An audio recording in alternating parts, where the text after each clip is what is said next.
avant de me tourner vers nos experts qui sont impatients de contribuer, petite contextualisation quand même sur la production documentaire, les contraintes actuelles et les enjeux. Alors, je vous donne un peu mon analyse, hein, c'est mon métier de prospectiviste aussi.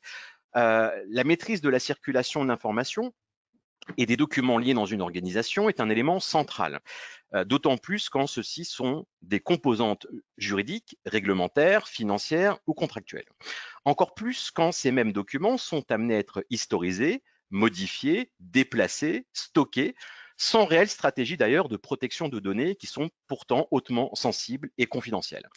À cela, on ajoute toute la symétrie et la volumétrie de l'information, se retrouvant sur plusieurs canaux et réceptacles distincts qui vont non seulement faire perdre la valeur et la pertinence de l'information, mais diluer aussi les messages clés. La direction juridique contribue à la stratégie de développement de l'entreprise et elle participe activement à la gestion des risques, au règlement du contentieux et aux évolutions en matière de conformité.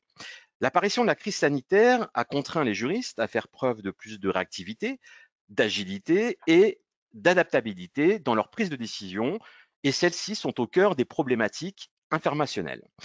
Vous l'aurez compris, la maîtrise de la gestion documentaire a une forte incidence sur la qualité de la production de documents et se révèle comme étant un baromètre de l'activité de l'entreprise, ce qui renforce d'ailleurs le rôle clé de la direction juridique auprès de la direction générale.